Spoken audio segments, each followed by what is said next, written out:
धाम। प्यारी श्यामा प्यारो श्याम प्यारो श्री वृंदावन धाम। प्यारी श्यामा प्यारो श्याम 2 मिनट आप लगे प्यारो श्री वृंदावन धाम। मेरी श्यामा मेरो श्याम मेरो श्री वृंदावन धाम। पावन श्यामा तेरो नाम पावन श्री वृंदावन धाम। पावन श्यामा तेरो नाम पावन श्री वृंदावन धाम। जय बरसाना जय नंदगांव जय जय श्री वृंदावन धाम।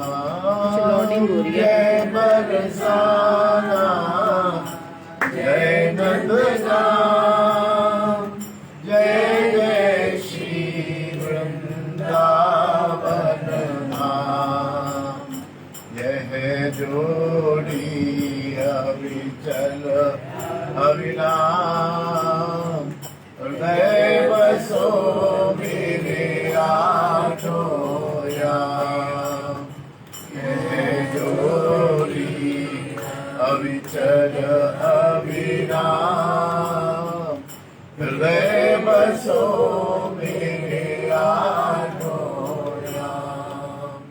जय जय श्यामा जय जय श्याम जय जय श्री वृंदावन धाम।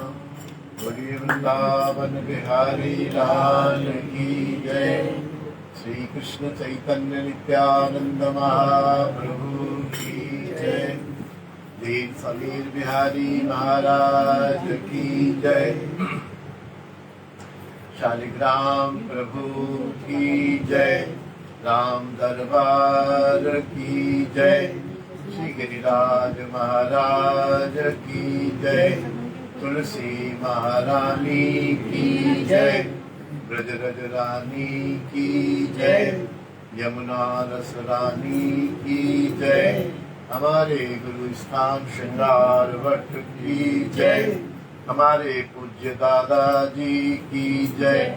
हमारे पूज्य पिताजी की जय।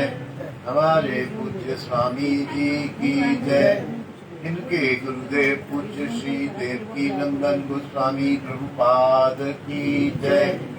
मेरे गुरुदेव पूज्यपाद श्री अपूर्वानंदन गोस्वामी प्रभुपाद की जय। समस्त वैष्णव वृंद की जय। अपने अपने गुरुदेव महाराज की जय। अपने अपने गुरुदेव महाराज की जय। श्री बांके बिहारी लाल की जय।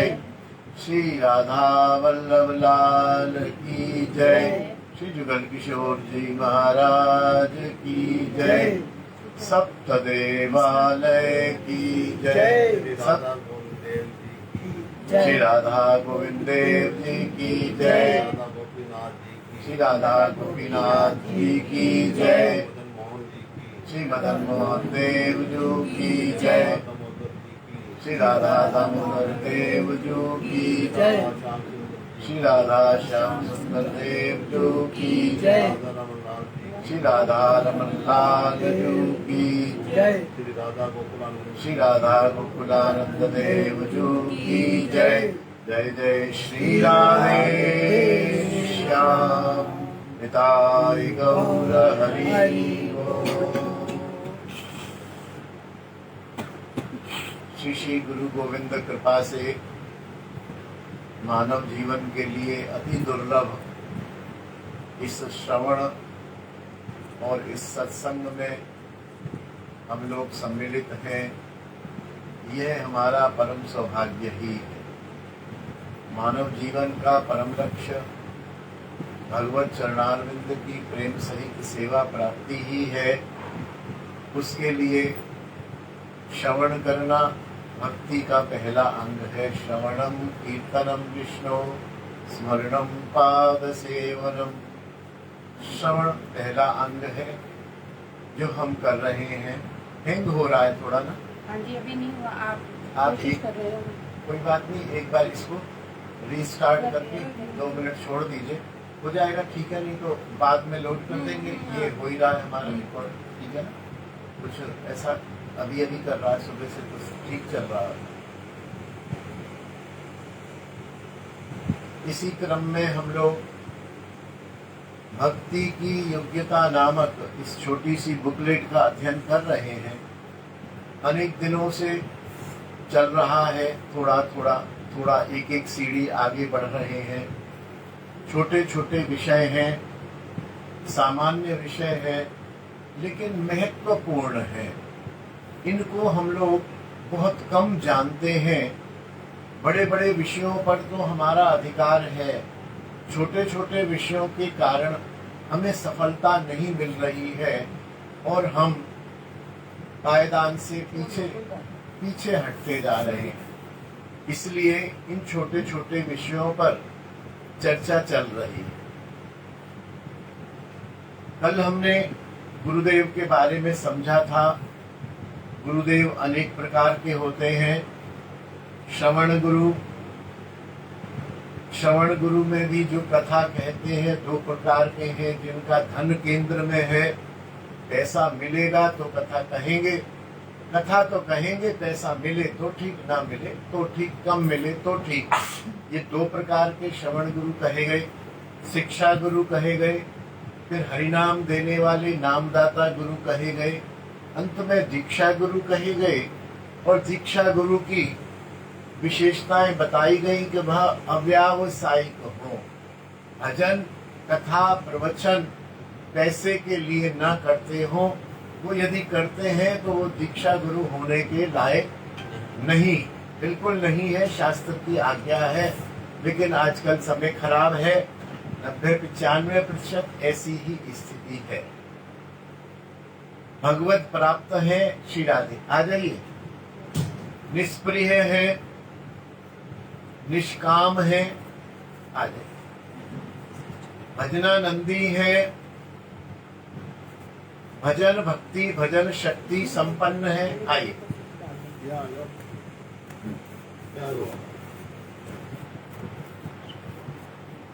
विलासिता से रहित है, लोभ लालच से रहित है, अपनी प्रतिष्ठा, अपना यश, अपनी मशहूरी चाहने से रहित है,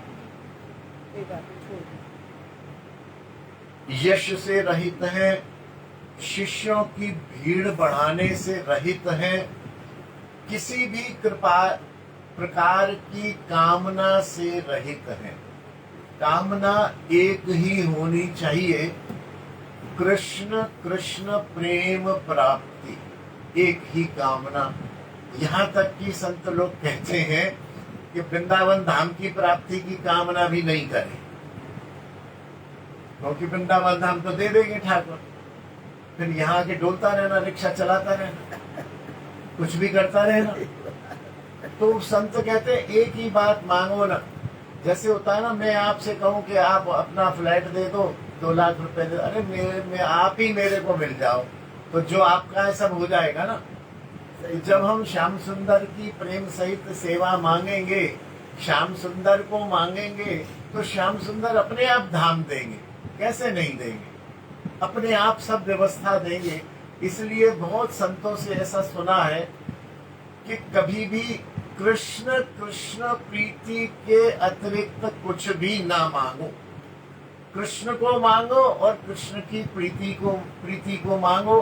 कृष्ण हमें आपको मिल चुके हैं, ये तो हमने उस दिन सिद्ध कर दिया था। कृष्ण हम सबको मिले हुए हैं। कृष्ण को प्राप्त अब नहीं करना है, कृष्ण की प्रीति को प्राप्त करना है। जैसे एक वो मुझे इसी बीच में एक वो परिहास सा याद आ गया। एक बुढ़िया थी, जंगल में लकड़ी काटती थी, पुराने समय की बात है। रोज कहती थी पता नहीं भगवान भी मेरी नहीं सुनता, भगवान भी मेरी नहीं सुनता।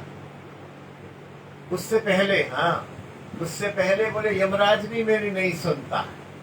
लकड़ी काटती थी, उठाती थी, यमराज ही ले जाए मेरे को, यमराज ही नहीं सुनता है, रोज कहती थी। एक दिन धाम से यमराज, हाँ भैया, अरे तो कौन है भाई? मैं यमराज। तो बुलाती है ना मेरे को रोज, मैं यमराज हूँ, बता क्या काम है? कि काम क्या है? गट्ठर उठवाओ रखवाओ, और क्या काम है? ये गट्ठर रखवा, और क्या काम है? गट्ठर के लिए बुला रही थी तेरे को, तो बस भैया इतना ही काम है। हाँ कि ठीक है भैया। यमराज ने बेचारा मुंह किसी लेके चले गए। फिर उसने कहा यमराज भी नहीं सुनता है, कहते तो यमराज एक बार तो मैंने उसको चला दिया, ऐसा ना हो दोबारा फिर आ जाए। तो फिर बोला भगवान भी मेरी नहीं सुनता। धीरे धीरे 10 महीने 2 महीने में भगवान प्रकट हो गई। हाँ बोलो भैया, कौन? बोले मैं भगवान। बोले हाँ बोलो। बोले आप कहते हो ना भगवान नहीं सुनता है। हाँ सुनते नहीं हो तुम हमारी, कुछ हम इतने परेशान हो रहे हैं, लकड़ियां उठा रहे हैं, बच्चे हैं, बहू है घर में, इतनी परेशानी है, तुम सुनते नहीं हो। अरे कुछ तो बाबा तुम भगवान हो, कुछ तो हमको वरदान दो। भगवान ने कहा मैया चालू दिख रही है, पुरानी बुढ़िया मैया है। तो बोले देख एक वरदान दूंगा तेरे, केवल एक, तुझे जो भी मांगना है मांग ले। बोले एक वरदान दोगे? ये तो एक से तो काम नहीं चलेगा। बोले नहीं एक ही दूंगा। अच्छा चलो एक ही दो, ठीक है। बोले मांगो। बोले मेरा जो पड़ पोता है वो सोने की थाली में सोने के सिंहासन पर बैठकर भोजन करे, ये मेरी कामना है। ये मैं देखूं है? ये मैं देखूं। अब आप सोचो कि एक तो पड़पोता मांग लिया, अच्छा उसको मैं देखूं तो अपनी भी आयु मांग ली, ठीक है ना। उसके बाद सोने के बर्तन में सोने के सिंहासन पर बैठकर वो बढ़िया बढ़िया भोजन करे, तो सोने का सिंहासन सोने के बर्तन का मतलब समृद्धि मांग ली और भोजन मांग लिया। तो आप बताइए रह क्या गया? अगर वो जैसे उसने हिरण्यकशिपु ने बड़ी गलती करी कि मैं अंदर नहीं मरूं, बाहर नहीं मरूं, ऊपर नहीं मरूं। अरे एक ही बात कहता, मैं मरूं नहीं भाई, है ना, यही कह देता मैं मरूं नहीं। श्री राधा उसने यहाँ नहीं मरूं, वहां नहीं मरूं, वहां नहीं मरूं। भगवान ने सबरे रस्ते। अब भगवान भी चकराए कि तेरा पड़पोता, अच्छा, और वो सोने के सिंहासन पर बैठ के भगवान का एक बार तो दिमाग हिला। बोले भैया दी आ जा, तथास्तु। अब बुढ़िया जो बड़े आराम से भगवान ने तथास्तु कहा। दूसरे दिन से धीरे धीरे समृद्धि शुरू हो गई। धीरे धीरे पुत्र भी, पुत्र तो था ही, पुत्र के पोता नहीं था, पोता हुआ, पोते के बाद पड़ पोता हुआ, और बुढ़िया मरी जाके 170 साल की उम्र में जीती रही। वो तो उस समय 90 की थी या 100 की थी। तो मांगा ऐसा जाए, मूल वस्तु। धाम मांगना भी संत लोग कहते हैं, कभी कभी धाम मांग के धाम तो दे देंगे ठाकुर। तुमने ये क्या मांगा? या तो ये कहो धाम में रहकर आपके चरणों की प्रीति सहित सेवा करूं, तब तो धाम भी देंगे और प्रीति सहित सेवा भी देंगे, तो धाम दे देंगे। बहुत से लोग धाम में आप हम जानते हैं, धाम में उनको भगवान से कोई मतलब नहीं है। धाम में रह रहे, खा रहे, पी रहे, मौज उड़ा रहे, फैक्ट्रियां तो नहीं है यहाँ, होटल उद्योग चल रहा है, दुकानें चला रहे हैं। हाँ दुकानें चला रहे हैं, हाँ दुकान चला रहे हैं। बस तो अब बताइए वृंदावन लेने को। इसलिए दीक्षा गुरु वो हो जो शिष्यों की भीड़ और किसी भी कामना से रहित हो। एक ही कामना, प्रिया प्रियतम के चरणों की प्रेम सहित सेवा। दूसरे हैं वेश गुरु। दीक्षा लेने के बाद यदि बाबा जी बनना है तो वेश गुरु। सभी गुरुजनों में भगवत बुद्धि। ऐसा नहीं कि श्रवण गुरु कम है, दीक्षा गुरु ज्यादा है, शिक्षा गुरु कम है, नहीं, सभी जो गुरुजन हैं वह भगवान की शक्ति का ही स्वरूप है। ऐसी धारणा हमें सदैव रखनी चाहिए। और जब तक गुरुदेव प्राप्त नहीं हो रहे हैं,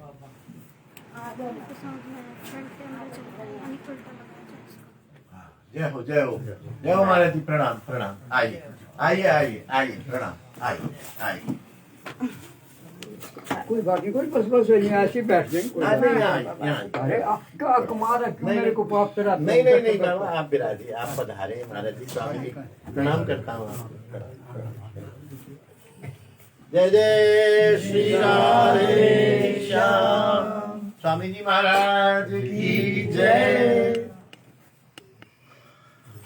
जय हो जय हो जय, बड़ी कृपा बड़ी। तो बात चल रही थी, कामना केवल एक ही हो, कृष्ण और कृष्ण प्रेम प्राप्ति की।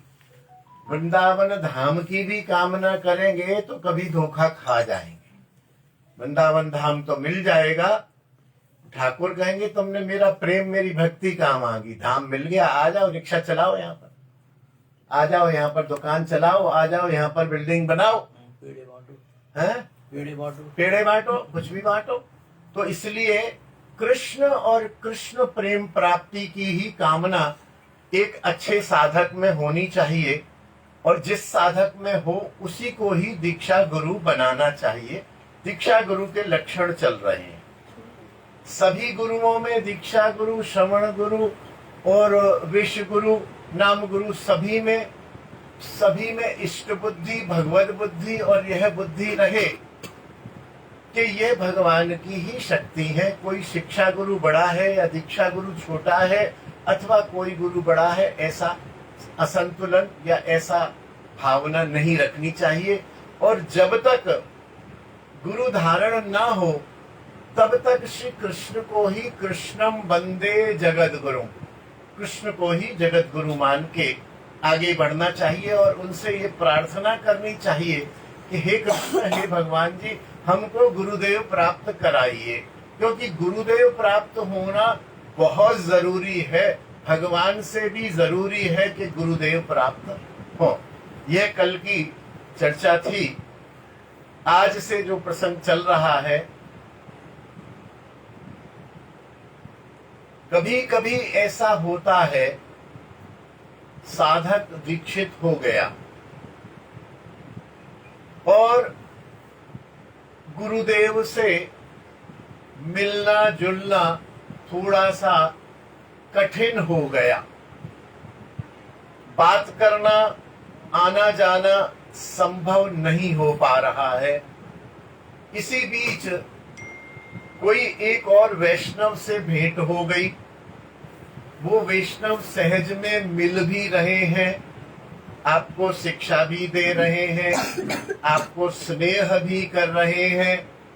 तो कभी कभी ऐसा होता है, साधक को ऐसा लगता है भाई हमारे गुरुजी से तो ये जो वैष्णव मिले ये ज्यादा अच्छे हैं, देखो हमसे मिल भी रहे हैं, हमसे बात भी कर रहे हैं, हमें समझा भी रहे हैं, हमें टाइम भी दे रहे हैं, कितने प्यार से बात कर रहे हैं। तो ऐसी भावना आनी नहीं चाहिए कभी भी, क्योंकि वो जो वैष्णव मिले हैं वो वैष्णव आपके गुरुदेव की अचिंत्य शक्ति के प्रभाव से ही मिले। वो गुरुदेव साक्षात नहीं मिल रहे, गुरुदेव शरीर नहीं है, गुरुदेव भगवान की एक शक्ति है, उन्होंने शरीर धारण किया हुआ है, लेकिन वास्तव में वे भगवान की एक अचिंत्य शक्ति है। यदि कोई दूसरा मिला भी है, खूब अच्छा लग रहा है आपको, तो कभी कभी तो कहते हैं अरे हमने भैया जी गलती कर ली, हम तो आपसे ही दीक्षा ले लेते। नहीं, कभी नहीं, कभी नहीं। जिनसे तुमने दीक्षा ली है उन्हीं गुरुदेव की कृपा हो रही है कि उन्होंने आपको, वो व्यस्त है या उन्हें और भी काम देखना है, उन्हें और भी जीवों का उद्धार करना है, तो उन्होंने एक ऐसे वैष्णव से आपको मिला दिया कि आप भैया इनको करो, और वो उन गुरु की एक प्रकार की शक्ति से ही आपको हैंडल कर रहे हैं और आपका मार्गदर्शन कर रहे हैं। तो ऐसा कभी भी स्वप्न में नहीं आना चाहिए। ऐसा सोचना चाहिए कि मेरे दीक्षा गुरुदेव की कृपा से ही गुरुदेव ने मुझे इनसे मिला दिया है, गुरुदेव की कृपा शक्ति से ही ये मेरा मार्गदर्शन कर रहे हैं। ये बहुत श्रेष्ठ है, ये बहुत अच्छे संत हैं, लेकिन सर्वश्रेष्ठ तो मेरे गुरुदेव ही है। गुरुदेव में सर्वश्रेष्ठ संत का भाव सदैव बना रहे। सदैव मेरे गुरुदेव, मेरे से मुझे जितने भी संत मिले हैं उनसे सर्वश्रेष्ठ है। आपके गुरु से मेरे गुरुदेव मेरे गुरु रूप में श्रेष्ठ है। ये नहीं कि आपको एक है तुम्हारे गुरु बेकार है, ना ना ना। हर साधक का, हर शिष्य का अपने गुरुदेव जो है वो सर्वश्रेष्ठ है। ये भाव सदैव रखा जाए। दूसरे के, आपके गुरुदेव आपके लिए भगवत स्वरूप ही है। शायद मेरे लिए ना हो, मेरे लिए मेरे गुरुदेव भगवत स्वरूप है। आपके लिए आपके गुरुदेव भगवत स्वरूप है, इनके लिए इनके गुरुदेव भगवत स्वरूप है। दीक्षा गुरुदेव की या श्रवण गुरुदेव की या किसी भी गुरुदेव की उपेक्षा नहीं करनी। हम 2 महीने तक, 2 साल तक किन्हीं एक वैष्णव को सुनते रहे। 2 साल बाद हमें कोई और वैष्णव मिल गए और 2 साल बाद वैष्णव मिले, हम उनको सुनने लगे। तो ये भाव कभी नहीं लाना है कि वो 2 साल बेकार गए, अच्छा नहीं बोलते थे, ये बहुत अच्छा बोलते। No no, not at all. वो जो 2 साल तुमने सुना है, उनके श्रवण के फलस्वरूप तुमको ये और एक क्लास बेटर वाले गुरुदेव मिल गए हैं। वो बेकार नहीं गया कभी भी। किसी संत के अनुगत्य में हमने 10-5 वर्ष रहकर साधन किया, फिर हमको दीक्षा गुरु मिल गए। दीक्षा गुरु ने हमें साधन की रीति नीति बताई। तो कभी कभी साधक ये सोच लेता है कि अरे वो मेरे 5 साल बेकार चले गए। नो, कभी नहीं, कभी नहीं, कभी भी नहीं। वो 5 सालों का परिणाम ही है कि तुमको ये अच्छे वाले शिक्षा गुरुदेव मिल गए। इसमें उदाहरण दिया है बहुत सुंदर। जैसे बालक, विद्यार्थी हाई स्कूल करता है और उसके बाद वो ग्रेजुएशन करता है, उसके बाद पोस्ट ग्रेजुएशन करता है, और वो बालक ये कहते हैं अरे हाई स्कूल करना मेरा बेकार गया। नहीं नहीं नहीं नहीं, ये जो तुमने इंटर की, ग्रेजुएशन की, पोस्ट ग्रेजुएशन की, ये तुम्हारे हाई स्कूल करने का ही परिणाम है। तुम हाई स्कूल नहीं किए होते तो तुम आज पोस्ट ग्रेजुएट नहीं होते। इस भाव को हमेशा हृदय में हम साधकों को ध्यान में रखना चाहिए। इससे क्या होगा कि हम किसी भी संत की अवज्ञा करने से बचेंगे। हमें गुरु भगवान सब हैं, हमारी पात्रता के हिसाब से हमें गुरुदेव प्राप्त होते हैं। हर साधक ये चाहता है कि हमें भगवत प्राप्त गुरुदेव प्राप्त हो। कैसे होंगे? नहीं होंगे, क्योंकि पात्र की पात्रता के हिसाब से ही एडमिशन मिलता है। हर आदमी चाहता है मैं आईएएस बन जाऊं। कैसे बनोगे तुम आईएएस? कैसे तुमको भगवत प्राप्त ब्रह्म के दर्शन किए हुए गुरुदेव मिल जाएंगे? फिर गुरुदेव भी तो चाहिए कि चेला ऐसा हो जो समर्पित हो, जो सूर्योदय से पूर्व उठता हो, एक समय भोजन करता हो, त्रिकाल संध्या करता हो, स्त्री पुत्र में उसकी आसक्ति ना हो, जो भगवत प्राप्त होंगे तो ऐसे ही बताएंगे। फिर एरे गरे नथु ठहरे को तो बनाएंगे। जैसे जैसे आईएएस में उसी का ही एडमिशन होता है कि जो सारे इंटरव्यू प्राप्त करके पहुंच जाता है। मुझ जैसे हाई स्कूल फेल की तो गेट में भी एंट्री नहीं होती है, तो फिर अच्छा गुरु कैसे मिल जाएगा? तो हमको गुरु हमारे हिसाब से मिलते हैं। हर कोई कहता मेरे पास तो बहुत लोग आते हैं गुरु दीक्षा लेनी है। गुरु दीक्षा उसके लेवल से मिलेगी। गुरु तो बहुत अनंत शक्ति, अनंत भजन संपन्न है। हमारा क्या लेवल है, उस लेवल से ही हमको गुरु प्राप्त होंगे। इसलिए जो हमको गुरु प्राप्त होंगे वही हमारे गुरु ही हमारे लिए सर्वश्रेष्ठ हैं, और उन्हीं की कृपा से हमें कोई अच्छे शिक्षा गुरु मिल जाएंगे, अच्छे संत मिल जाएंगे, आगे का मार्ग मिल जाएगा। यह हमेशा हमें निश्चित करना चाहिए। गुरुदेव मिल गए, 2 दिन से हम गुरुदेव के बारे में ही बात कर रहे हैं। गुरुदेव के बाद में फिर भजन की शुरुआत होती है।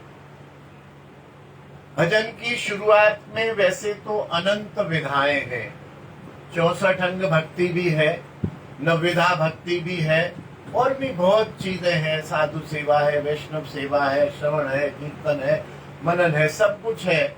लेकिन 4 जो है, 4 निष्ठाओं की बात शास्त्र में कही गई है। सब लोग ध्यान से सुनिएगा, ये बहुत आवश्यक है, और ये संतों का, ग्रंथों का एक प्रकार से सार है। ये एक जगह मैटर मिलता नहीं है किसी भी ग्रंथ में, इसी में तो मिल जाएगा, लेकिन आप कहें कि 4 निष्ठाओं की बात मिलेगी, एक ही ग्रंथ में नहीं मिलेगी। तो इसमें पहली निष्ठा है तुलसी निष्ठा। तुलसी महारानी में अत्यधिक श्रद्धा पूर्वक हमारी निष्ठा होनी चाहिए।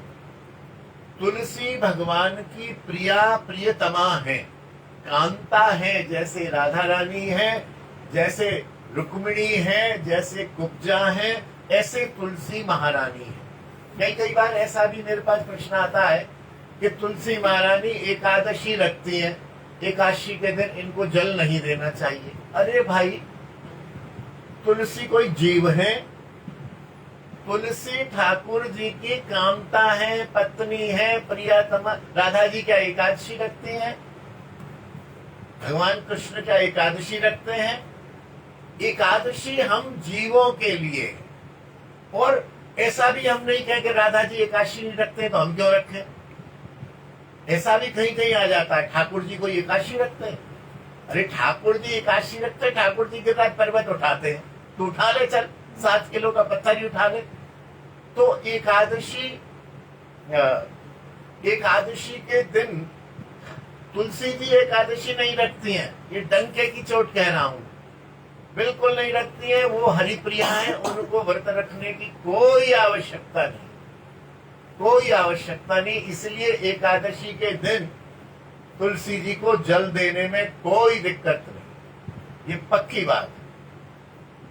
शीघ्र प्रसन्न होने वाली है,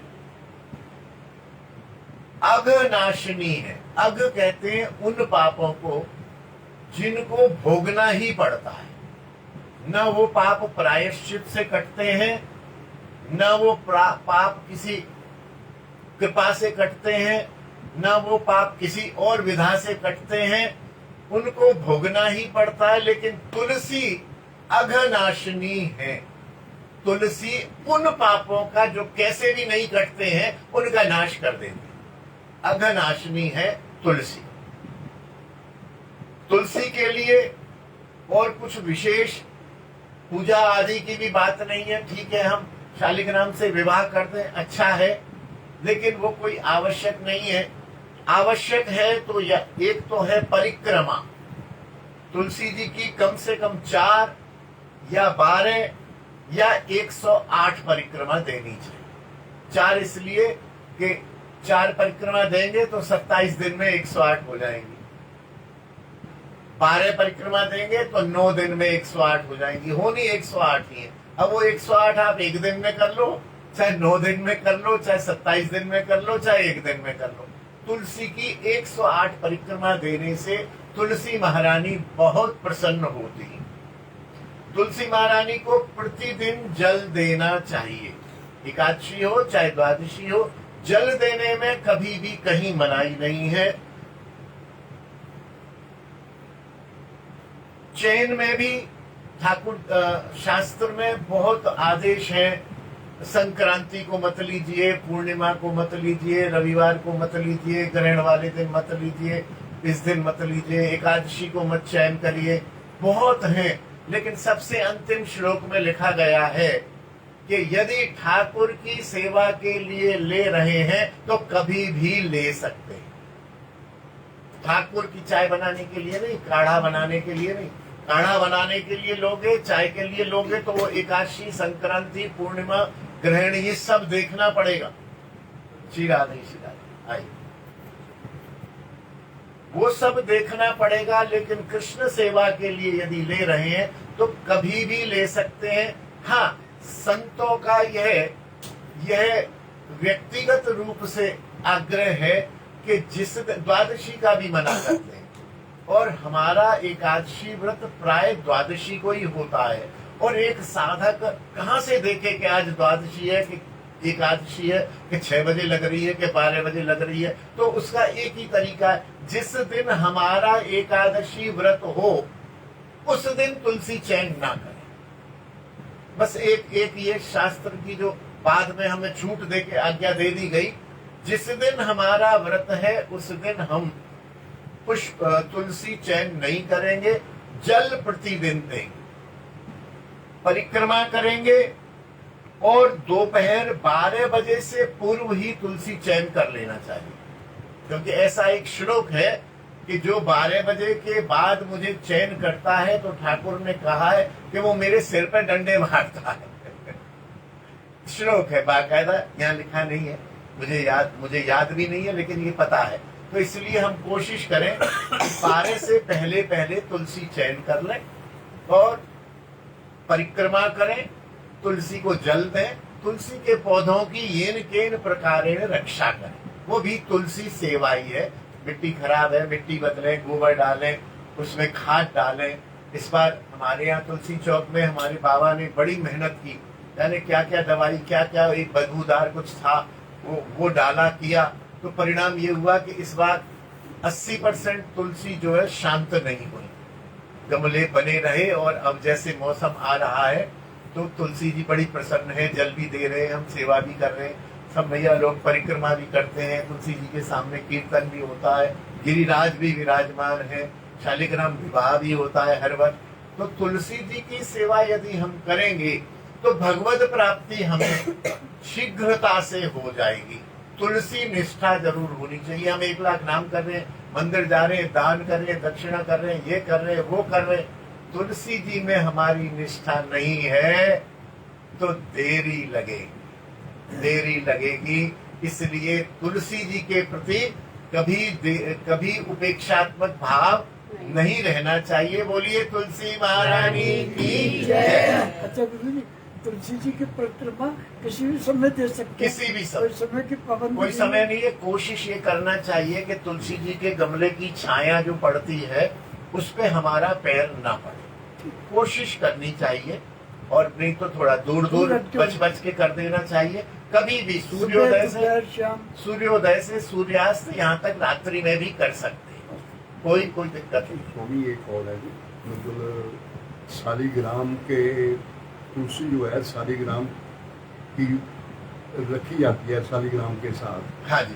तो ठाकुर जो हमारे कान्हा जी विराजमान है, हाँ। या दूसरे ठाकुर जी विराजमान है, हाँ। उनके वहाँ भी रखी जा सकती है, चरणों में, उनके चरणों में, ठाकुर के चरणों में हमेशा तुलसी रहे, ठीक है, हमेशा। और शालिग्राम जो है वो हरि का ही स्वरूप है। ठीक है सर। जैसे राम हरि का स्वरूप है, कृष्ण हरि का स्वरूप है, नारायण हरि का स्वरूप है, ऐसे शालिग्राम कृष्ण ही है, ठाकुर ही है। तो वो उस शालिग्राम रूप में उनकी अर्धांगिनी है, उनकी कांता है, उनकी पत्नी है। कथा आप सब लोग जानते हैं, शालिग्राम जी का और तुलसी महारानी का विवाह हुआ। शालिग्राम जी के साथ तो तुलसी अवश्य ही रहती है, कभी भी शालिग्राम जी को तुलसी से रहित नहीं रखना। तो स्वामी एक और है, ऐसे ही अगर शालिग्राम नहीं मिलता, कई मंदिर से वो दे देते हैं दूसरे शालिग्राम, एक तो नेपाल से शालिग्राम आते हैं। हाँ जी, हाँ जी। वही शालिग्राम माने जाएगा। हाँ, शालिग्राम देखिए ओरिजिनल होने चाहिए। आजकल तो आप जानते हो सब धंधेबाजी है, डुप्लीकेट शालिग्राम भी मिलते हैं बाजार में। कोशिश करके हमें ये विश्वसनीयता रहे कि हमारे शालिग्राम ओरिजिनल है, और शालिग्राम जी के साथ तुलसी रखें। और ऐसा कोई जरूरी नहीं कि शालिग्राम हर घर में हो ही। तुलसी जी को चयन कीजिए और प्रिया प्रीतम के चरणों में न्यौछावर कर दीजिए। बहुत बढ़िया, शालिग्राम हो तो बहुत अच्छे हैं, नहीं हो तो ठाकुर जी तो है ही हमारे पास। कई मंदिर से शालिग्राम उठा कर देते, दूसरे पैसे ही मतलब जैसे दन्ना जट को भट्टा मिला था ऐसे दे देते हैं, हाँ। वो माने जाएंगे जी? नहीं, वो यदि श्रद्धा पूर्वक दिए गए, श्रद्धा पूर्वक लिए गए और ओरिजिनल शालिग्राम है तो माने जाएंगे, क्यों नहीं माने जाएंगे? ठीक है। बिल्कुल माने जाएंगे। और यदि वो ओरिजिनल नहीं है और वो ऐसे खाम खाई अपने पंडित जी ने जो 2-4 हजार रुपए भेंट लेने के लिए पकड़ा दिए तो सोचना होगा। भेंट तो हम वैसे ही देंगे, पंडित जी से शालिग्राम लाएंगे तो थोड़ा सा सूक्ष्म चिंतन हमें करना चाहिए हर विषय में। ठीक है। जैसे हम अपने दैनिक संसार के विषयों में सूक्ष्म चिंतन करते हैं, ऐसे भगवत विषय में भी करना चाहिए। एक संत कहते थे कि बोले, जाप करते हो? हाँ कर लेते हैं। हो जाता है? बस हो ही जाता है। सेवा करते हो? बोले हाँ कर ही लेते हैं महाराज जी। आरती करते हो? कितनी करते हो? बोले महाराज जी कर ही लेते हैं, अब कौन गिनता रहे आगे पीछे। भोग 5 टाइम 4 टाइम लगाते हो? महाराज जी लगा तो लेते हैं, चल जाता है काम, ठाकुर का काम। तो संत को थोड़ा गुस्सा आया। बोले ठाकुर का काम तो जैसा हो जाता है, चल जाता है, वैसा चला लेते हो क्या? खाना जैसा मिल जाए वैसा खा लेते हो? गाड़ी जैसी हो उसमें बैठ जाते हो? ड्राइविंग नहीं आती है तो गाड़ी चला लेते हो? दुनिया भर के काम, कपड़ा पहनना है तो प्रेस किया हुआ होना चाहिए, कल जो पहना है वो आज नहीं पहने। दुनिया भर के काम तो तुम जो है बड़े एक्यूरेसी से करते हो। बाल बनाते हो, तरह तरह के मेकअप कराते हो, तरह तरह के पैंट के साथ कमीज मिलाते हो, कमीज के साथ जूता मिलाते हो, जूते के साथ बाल मिलाते हो, चश्मा मिलाते हो। क्यों नहीं पिताजी का चश्मा पहन के चले जाया करो? दुनिया का काम तो बड़ी एक्यूरेसी से हो रहा है, फिर ठाकुर के काम में लापरवाही क्यों है? एक्यूरेसी से करो। यदि तुम अपने जीवन में भी लापरवाह हो तो चलेगा, ठाकुर का भी लापरवाही से कर लो। नहीं, अपना तो बहुत बढ़िया होना चाहिए, देख के समझ के, टेढ़ा सीधा, ऊपर नीचे, लाल पीला सब। ठाकुर का चल जाता है। क्यों चल जाता है ठाकुर का? ये उपेक्षा है ठाकुर, जो हमें प्राप्ति होने में बाधा करती है। हम जीवन में जितने एक्यूरेट रहते हैं, हमारे व्यक्तित्व का उतना ही निखार होता है और हमें समाज में सम्मान मिलता है। लेकिन ठाकुर में हम ढीले पीले पड़ जाएं तो समाज में सम्मान नहीं मिलेगा। तो तुम ढीले पीले हो तो ठाकुर की सेवा भी ढीली पीली कर दो, कोई बात नहीं। लेकिन नहीं, अपने को तो एक्यूरेसी चाहिए। ठाकुर का काम जैसे हो जाता है वैसे कर देते हैं। तो जैसे ठाकुर भी कहते हैं, जैसे मेरे से हो जाएगा वैसे कर दूंगा। पड़ा रहे अभी 2-4 जन्म नहीं, खाता रहे ठोकरे संसार में। अच्छा गुरु जी, जो परिक्रमा है अपन बिना नहा धोए दे सकते हैं? नहीं, नहा धो के देना चाहिए। कोशिश करनी चाहिए कि नहा के ही दी जाए। और कोई असुविधा है, कोई ऐसा कारण है तो बिना नहा के भी तुलसी परिक्रमा तो दे ही सकते हैं। तुलसी को स्पर्श नहीं कीजिए। नहीं, तुलसी परिक्रमा दे दें। परिक्रमा दे दीजिए, स्पर्श मत कीजिए। या सुबह नहाया शाम को परिक्रमा करना। हाँ, वो तो पहले एक बार प्रातःकाल स्नान हो गया तो पूरे दिन की शुद्धि हो गई, जब तक कोई हम अशुद्ध कार्य न करें, हो गया शुद्ध। और नहीं नहा पाए तो वैसे भी कर सकते हैं परिक्रमा। अब मैं तो कहता हूँ न करने से न करने से तो भैया कर लो, लेकिन करनी तो ना ही चाहिए। जैसे चल जाए वाली बात है। उनसे पूछ रहे हैं। हाँ, कोशिश मुझे करनी। बताएंगे नहीं, बात ये है ना कि हम मान लो, बताएंगे वो मानेंगे। नहीं हम मान लीजिए 10 बजे नहीं नहा पाए, हम दोपहर में 1 बजे नहाए तो 1 बजे बाद कर ले, 2 बजे 3 बजे वो तो समझ में आ गई गुरु जी बात। जी जी जी। भाई नहीं नहाए तो परिक्रमा दे सकते हैं क्या? बस ये पूछना बस। नहीं आप मना करते, जो आप कहोगे नहीं वो देनी मानेंगे। चाहिए, बस तो बात नहीं खत्म- देनी चाहिए। खत्म हो गई बात। नहीं गुरु जी देनी। बात खत्म। जी जी जी। जय जय श्री राधे। दूसरी आती है एकादशी व्रत निष्ठा साधक के लिए। और एकादशी शास्त्रीय है, वैदिक है, यह मनमानी नहीं है। सभी संप्रदायों में एकादशी का समादर है, सभी लोग एकादशी व्रत रखते हैं। यहाँ कहा गया सभी साधकों को एकादशी का व्रत रखना चाहिए। एक श्लोक ऐसा भी है, यहाँ नहीं है, कि जो एकादशी नहीं रखते हैं उनको वैष्णव नहीं मानना चाहिए। श्लोक है बाकायदा, ब्रह्मांड पुराण का या पद्म पुराण का श्लोक है। जो एकादशी नहीं रखता है वो वैष्णव की संज्ञा में नहीं आ। वो ठीक है, जीव है, महान पुरुष है, संत है, जो भी है, वो वैष्णव नहीं, क्योंकि वो एकादशी नहीं रखता। एकादशी प्राय 2 दिन होती है। इस चक्कर में आगे वाली के पीछे वाली के 9 बजे एकादशी लग रही है कि 12 बजे एकादशी लग रही है, इस चक्कर में न पड़ते हुए अपने गुरु घर में जब एकादशी हो उस दिन एकादशी व्रत रखना चाहिए। अब आप कहो जी हमारा तो कोई गुरु घर ही नहीं है, तो कोई भी एक पत्रा किसी मंदिर का या अपना हरिनाम प्रेस का भी पत्रा निकलता है, कोई भी एक पत्रा ले लीजिए अप्रैल में, और उसी के हिसाब से जब उसमें एकादशी है आप तब रखिए, किसी चक्कर में मत पड़िए। अगर कभी तो हरिनाम प्रेस के हिसाब से रख ली, और कभी जो है ये भाई साहब के हिसाब से रख ली, कभी इन गुरुजी के हिसाब से रख ली, तो गड़बड़ हो जाएगा। एक को पकड़ना पड़ेगा, एक पत्रा पकड़ लीजिए, उसके हिसाब से एकादशी रखिए। एकादशी का नियम है कि निर्जल ही रखी जाए, जो एक सिस्टम है, लेकिन फिर उसमें छूट है, निर्जल नहीं रह सकते हैं तो हम जल पी लें। 1 बार 2 बार 3 बार जल पी लें। जल से काम नहीं चलता है तो थोड़ा सा कोई जूस पी ले, थोड़ा सा कोई फल खा ले, फलाहार खा ले। इसमें भी ये सूक्ष्मता कही गई कि कोशिश किया जाए अग्नि पर चढ़ी हुई वस्तु ना खाई जाए। जैसे आलू उबाल के हम लोग खाते हैं तो आलू अग्नि पर चढ़ता है, तो उसको अवॉइड किया जाए। और आलू में मूंगफली मिलाने की तो कोई मनाही है ही नहीं, इस दिन हमने कह रही थी।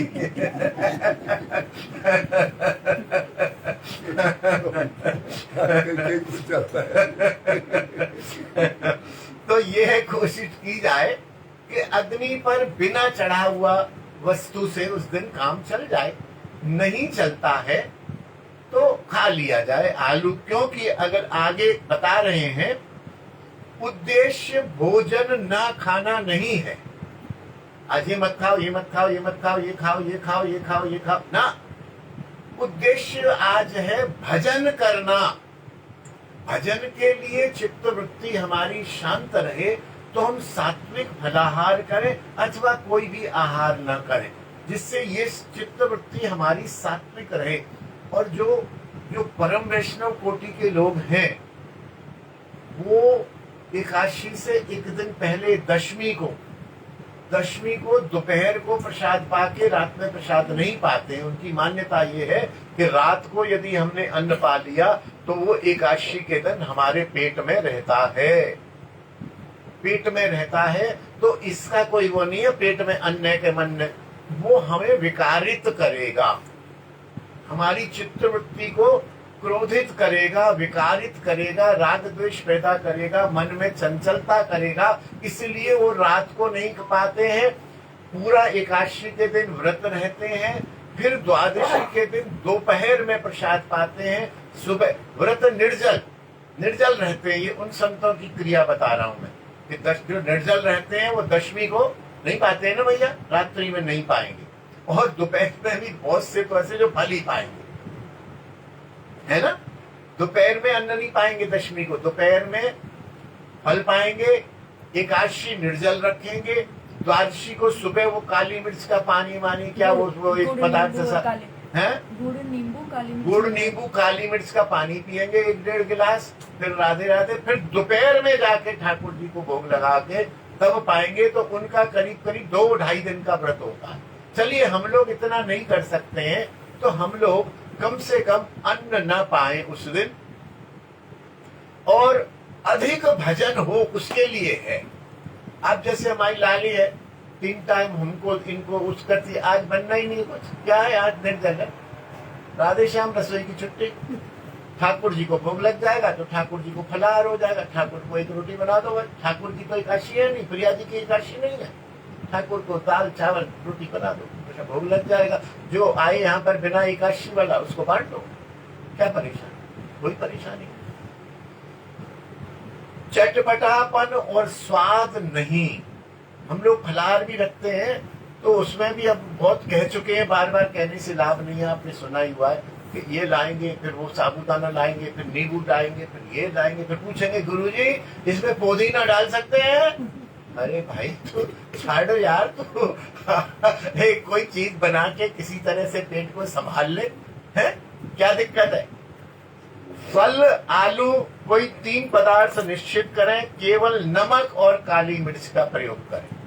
आलू भी इसमें हालांकि अवॉइडिंग है, क्योंकि आलू कच्चा नहीं खाया जा सकता है। कच्ची बहुत चीजें खाई जा, खीरा खाया जा सकता है, फल खाए जा सकते हैं। फल भी 50 हैं। ये नहीं कि फल की चाट बनाओ, फिर उसको ऐसे करो, फिर उसमें चाट मसाला डालो, फिर उसमें नींबू डालो, फिर उसमें ये डालो, फिर उसमें मखाने डाल। अरे बाबा, बात तो वही हो गई। स्वाद तो ले लिया, स्वाद लेते ही विकार पैदा होगा, मिट्टी चंचल होगी, भजन कहाँ करेगा? यही कारण है, मैंने कई जगह देखा है कि सामान्य दिन में भजन हो जाता है, एकादशी के दिन भजन नहीं हो पाता। जो ऐसा खाते हैं उनका कोई ना कोई बाधा आ जाती है। चटपटा, नींबू, तरह तरह के फलाहारी व्यंजन न लें। रात्रि में जागें या न जाग पाए तो कुछ अधिक समय तक जागकर अतिरिक्त भजन करें, संकीर्तन करें। ये एकादशी की आज्ञा कही गई। एकादशी निष्ठा आवश्यक है, जैसे तुलसी निष्ठा आवश्यक है, ऐसे एकादशी निष्ठा आवश्यक है। एकादशी पर अलग से ऐसी बुकलेट है, कोई ज्यादा जानना चाहे तो बुकलेट मेरे पास है, मेरे से ले लीजिएगा, उसको पढ़ लीजिएगा। वैष्णव सब समय प्रसाद ही खा, ये बहुत इंपॉर्टेंट है, बहुत इंपॉर्टेंट है, इसको ध्यान से सुनिएगा। वैष्णव सब समय प्रसाद ही पाता है ना। आप जो भोजन करते हैं दोपहर में भोग लगा के ही पाते हैं ना। आप जो पानी पीते हैं भोग लगा के ही पाते हैं ना, भोग ही पाते हो ना आप।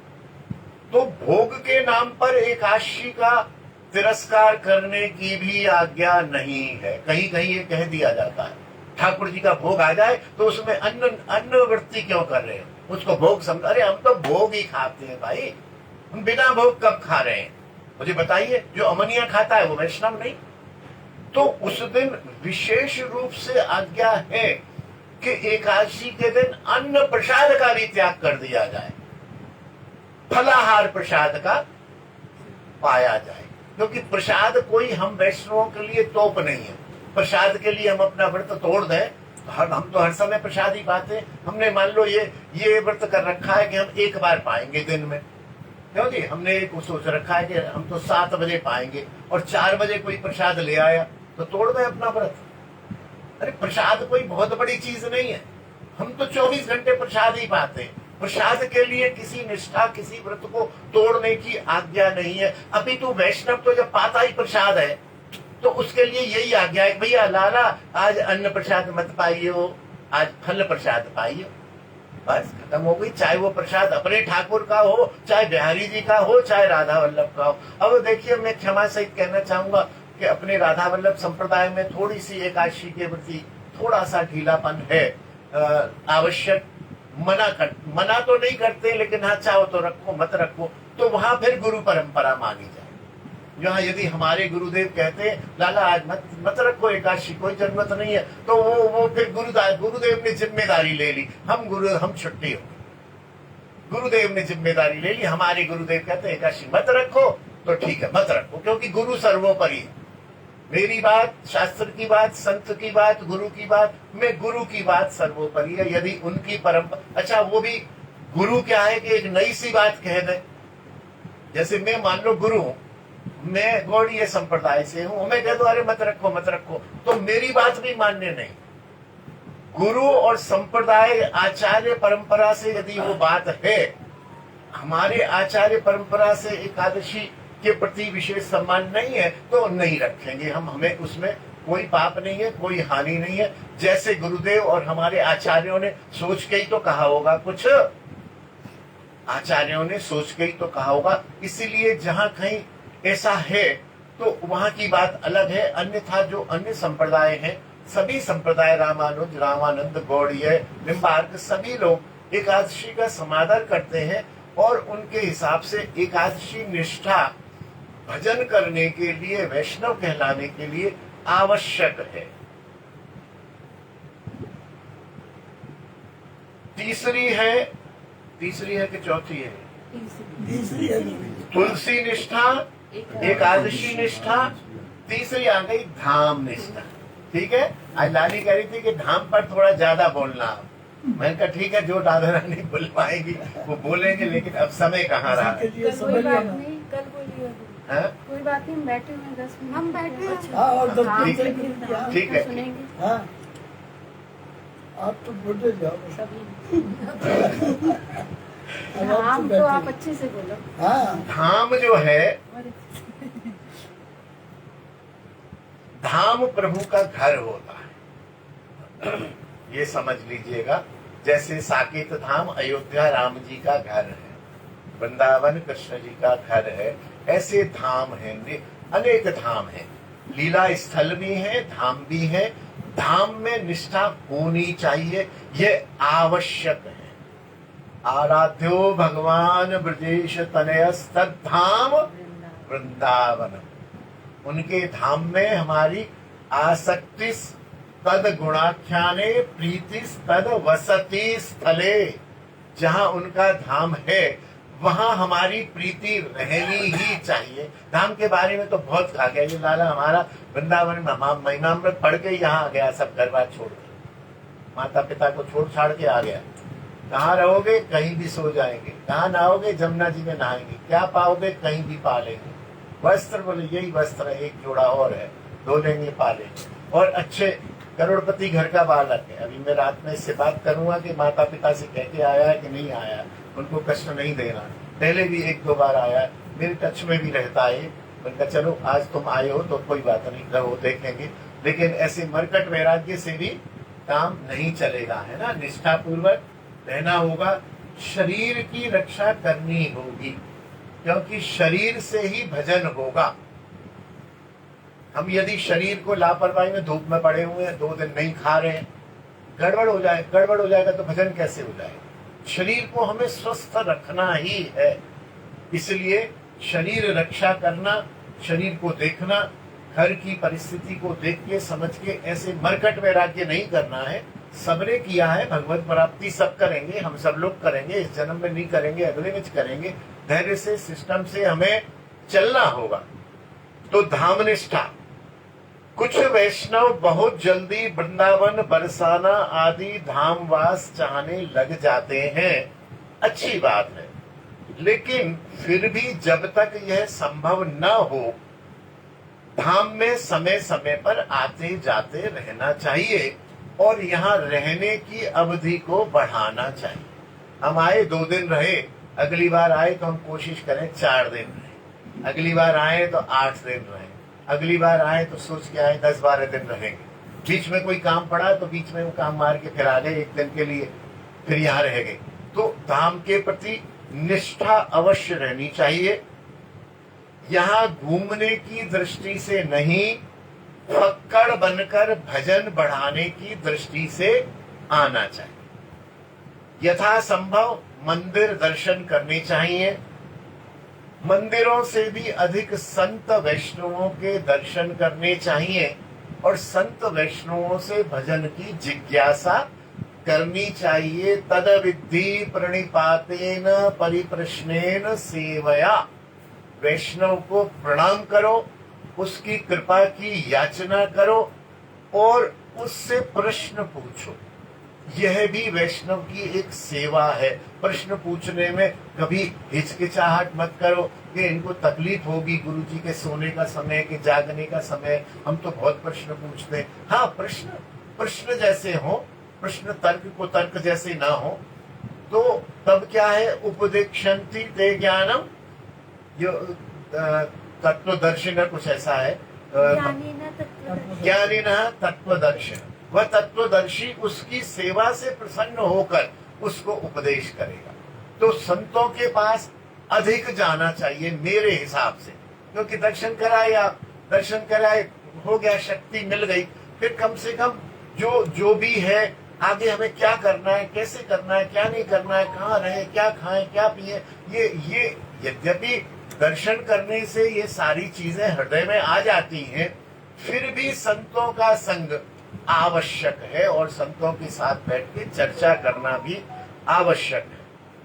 संत जन से भजन की जिज्ञासा करें, सांसारिक चर्चा ना बिल्कुल ना करें। अपने वस्त्र मेकअप शालीन रखें, आवश्यक है। और अति आवश्यक है कि महिलाओं के बाल खुले ना हो। खुले बाल रखना महिलाओं के लिए अभिशाप है। शास्त्र में कहा गया कि या तो विधवा स्त्री खुले बाल रखती है या नगर वधू खुले बाल रखती है, और आजकल तो ऐसा फैशन आ गया कि सभी खुले बाल रखते हैं। खुले बाल न रखे जाए। कम से कम मैं तो इतना भी निवेदन करता हूं कि सत्संग में जाएं तो बांध के चले। मैंने एक आचार्य थे, उनसे कहा, मैंने कहा महाराज आप इतने बड़े आचार्य हो, 1500 आदमी आपके इकट्ठे होते, आप एक बार मंच से बोलो कि भाई महिलाएं जो भी आए खुले बाल बांध के आए। अरे महाराज नागिया जी आप मरवा दोगे, हमारी कथा कैंसिल हो जाएगी। क्यों? बोले जो मुख्य यजमान है उनके घर में सब बेटी बहू सब खुले बाल रखते। तो मैंने कहा कहो ना महाराज, उनसे नहीं मानेंगी ना, उनसे कहो भाई खुले नहीं रखने भैया, हम हाथ जोड़ के प्रार्थना करते। क्या तो नहीं मानेंगे, इसमें आसक्ति क्या है? कम से कम उनको ये लगेगा तो सही कि महाराज जी मना करते हैं। वो नहीं मानेंगी, 10 लोग शायद मान जाए, क्योंकि हम भी यहाँ से बोलते हैं तो 1000 सुनते हैं, तो 10 भी मान जाए यदि तो ठीक है, क्या हानि? हाँ जी, आज सारा चैनल बंद हो गया था पूरे दिन। हाँ। तो जब सुन लिया तो कहने लगे आज हम प्रार्थना करते हैं, आपने बड़ा अच्छा सुन लिया, ठीक है, लेकिन हम इसका प्रसारण नहीं कर सकते। मगर जी क्या बात है, कहना हमारा चैनल बंद हो जाएगा। बंद हो जाएगा। ये महाराज सही है, सही है। एक मुर्गा करनाल में मिनिस्टर ने एक बेटिया को कह दिया कि पोशाक है, वो बाबे हो गया, मिनिस्ट्री चली गई। तो कहने लगा कि मैं माफी मांगता हूँ, सारों से माफी मांग। समय है ना, युग का प्रभाव है, लेकिन फिर भी जब हम शास्त्र की बात कह रहे हैं तो हमें कह तो देना चाहिए, विनम्रता पूर्वक कह दे, माफी मांग के कह दे। कम से कम लोग उदारता है, आप में संयम है, आप कह सकते हैं। हाँ। नहीं कह सकते, कह तो दें हम, कम से कम माने ना माने क्षमा माने, नहीं कहेंगे तो ये लुप्त हो जाएगी। बोले हमको तो आज तक किसी ने बताया नहीं कि बाल खुले नहीं होने चाहिए। क्या जवाब दोगे आप? क्या जवाब दो? कम से कम इतिहास में हमारा ये लेक्चर पढ़ा तो रहेगा यूट्यूब पे कि ये देखो ये बार बार कहते हैं बाल खुले नहीं होने चाहिए, फिर भी आप रखते हो तो कोई बात नहीं, युग का प्रभाव है। बहुत से काम हम कर रहे हैं, हम पैसे लेके कथा कह रहे हैं, ये भी तो मना किया है, तो कह दो, मानो मत मानो तुम्हारी मर्जी।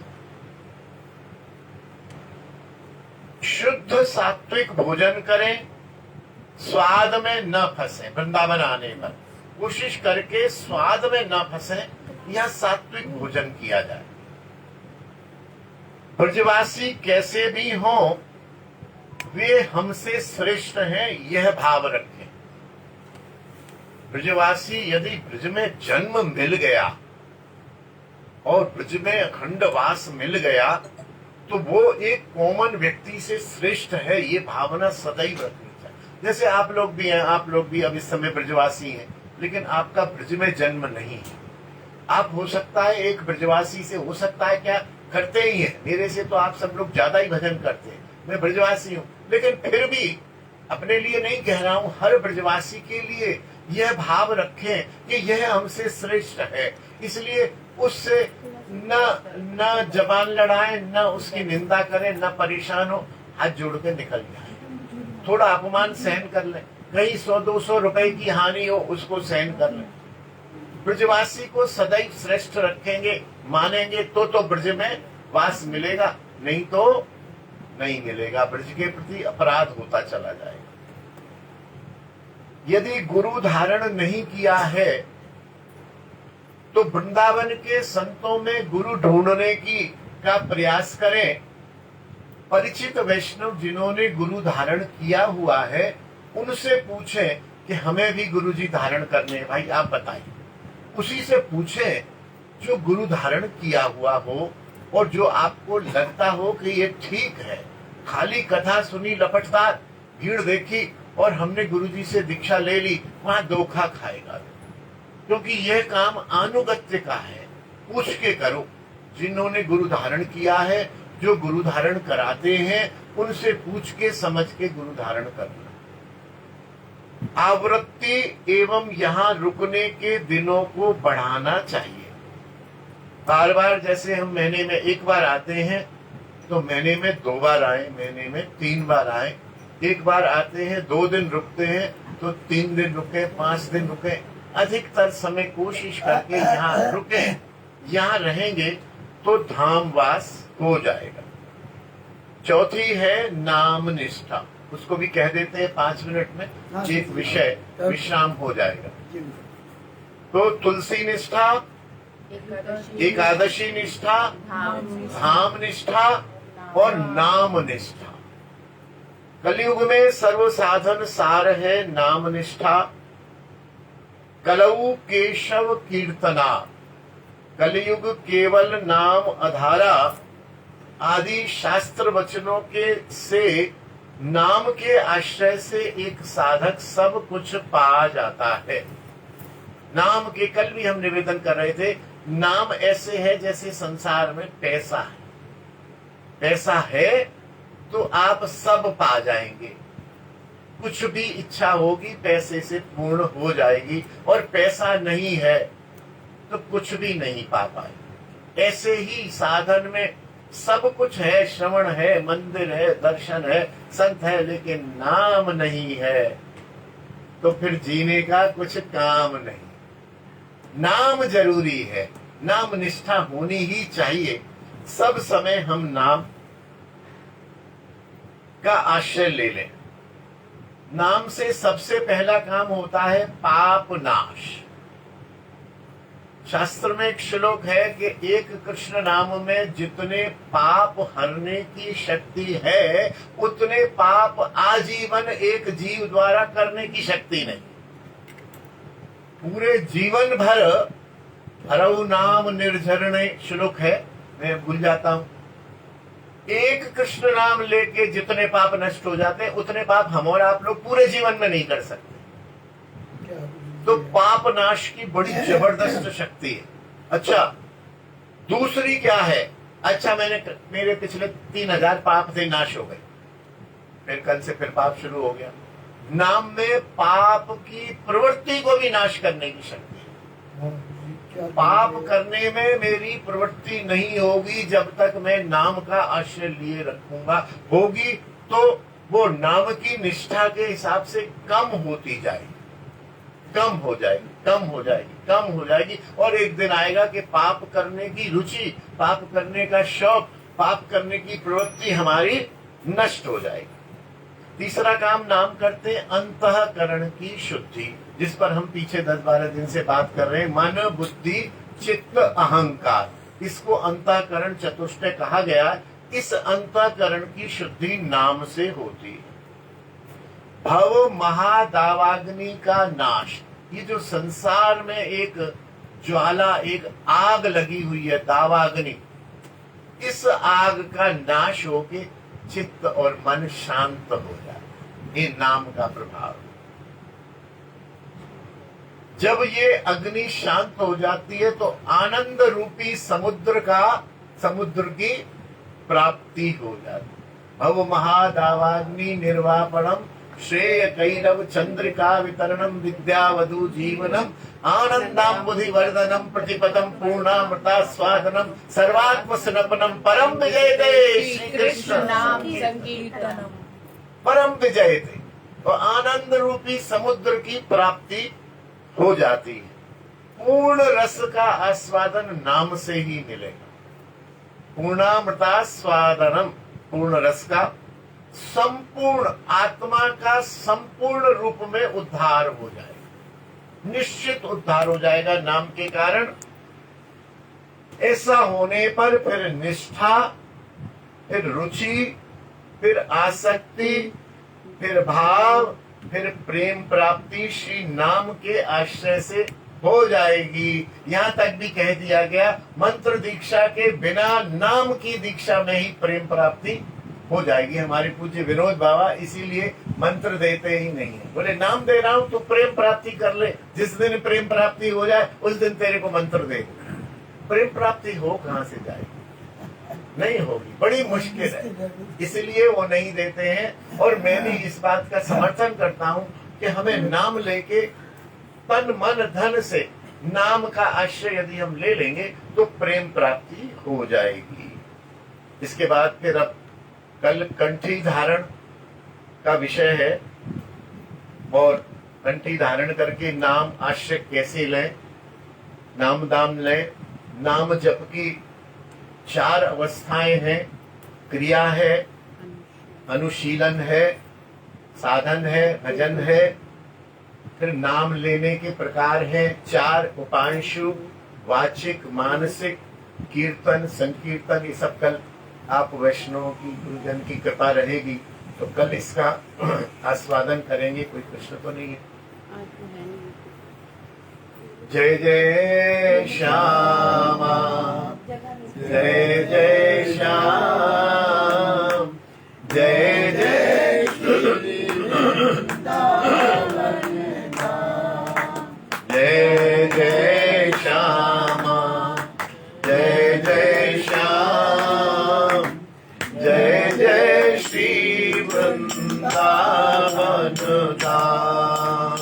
जय जय श्यामा, जय जय श्याम, जय जय श्री वृंदावन धाम। प्यारी श्यामा, प्यारो श्याम, प्यारो श्री वृंदावन धाम। प्यारी श्यामा, प्यारो श्याम, प्यारो श्री वृंदावन धाम।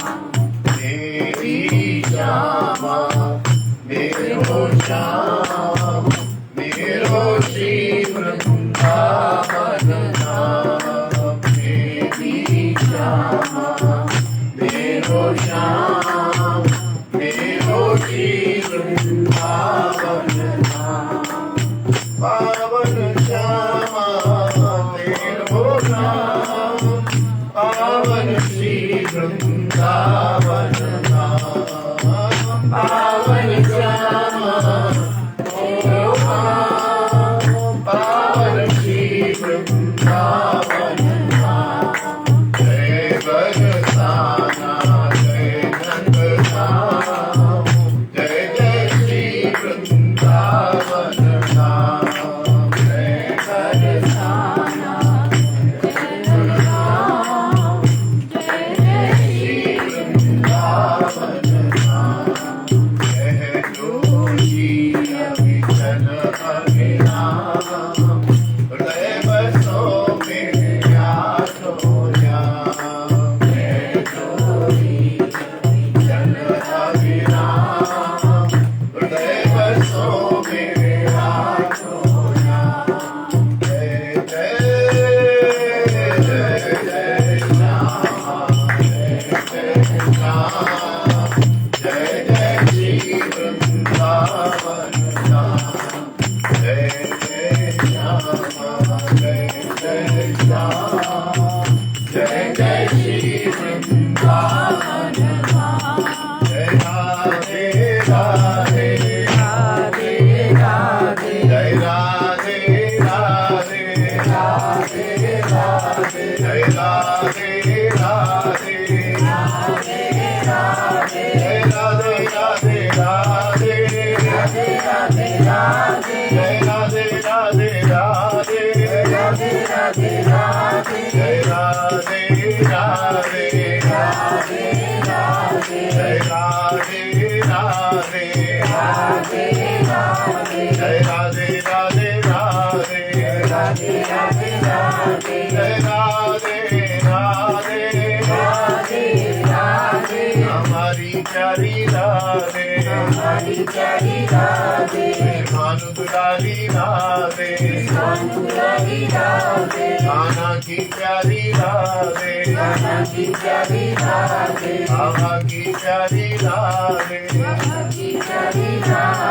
मैया की प्यारी राधे, मान दुलारी राधे, जय राधे राधे राधे, जय राधे राधे, जय राधे राधे,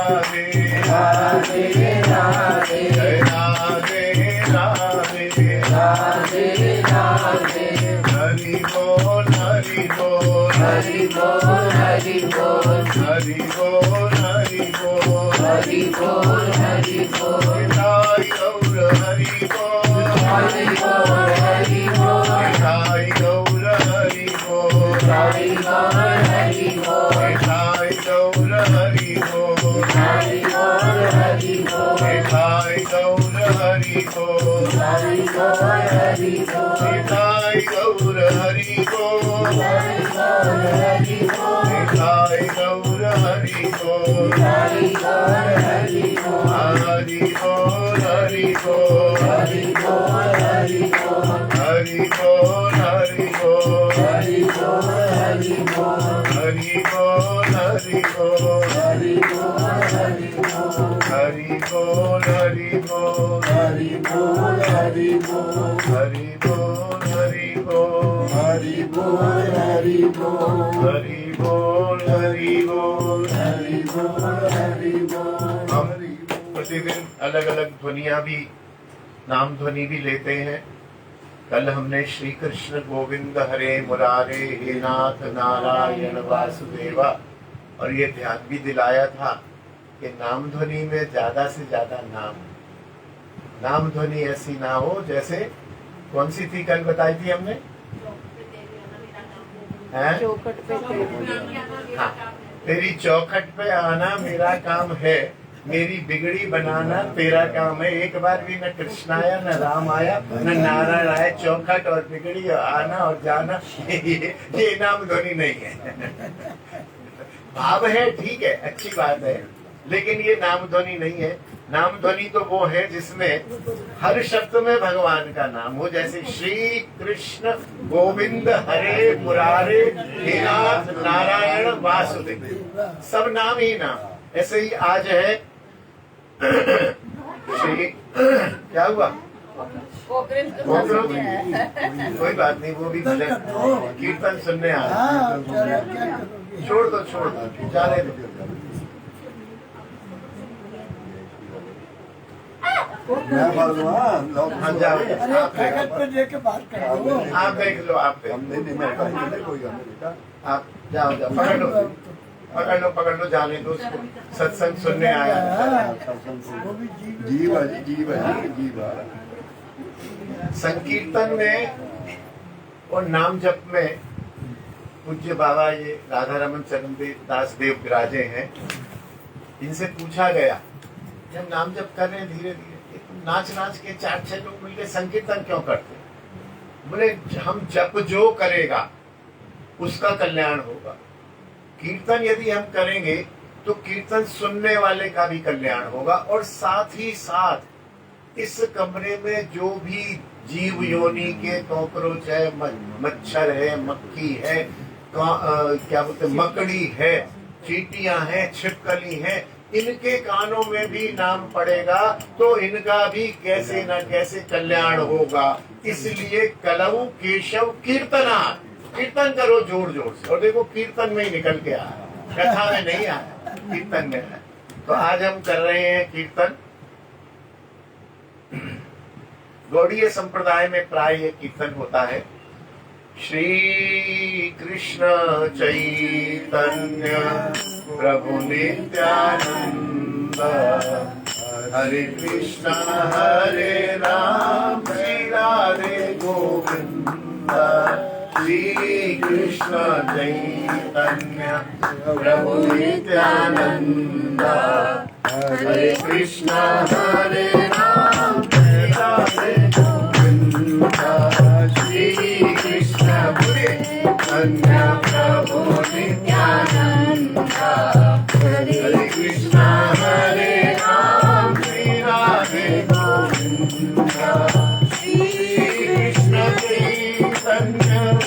प्रभु नित्यानंद हरे कृष्ण हरे राम श्री राधे गोविंद श्री कृष्ण चैतन्य प्रभु नित्यानंद हरे कृष्ण हरे राम श्री राधे गोविंद श्री कृष्ण चैतन्य प्रभु नित्यानंद हरे कृष्ण हरे राम श्री राधे गोविंद श्री कृष्ण चैतन्य प्रभु नित्यानंद हरे कृष्ण हरे राम श्री राधे गोविंद श्री कृष्ण चैतन्य प्रभु नित्यानंद हरे कृष्ण हरे राम श्री राधे गोविंद।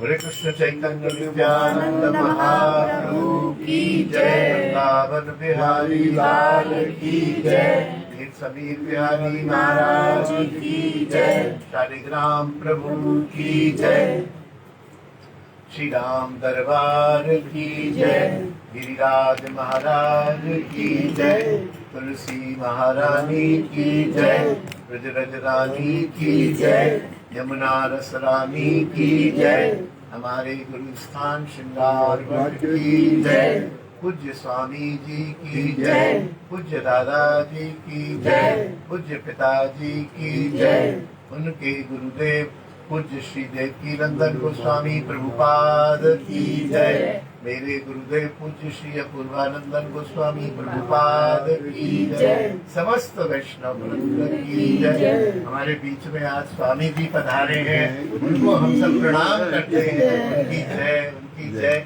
आपके गुरुदेव की जय बांके बिहारी लाल की जय श्री राधा वल्लभ लाल की जय श्री जुगल किशोर जी महाराज की जय सप्त देवालय की जय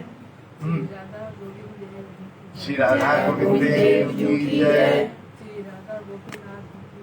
श्री राधा गोपीनाथ देव की जय श्री राधा मदन मोहन देव की जय श्री राधा दामोदर देव की जय श्री राधा श्याम सुंदर देव की जय श्री राधा रमन लाल जी की जय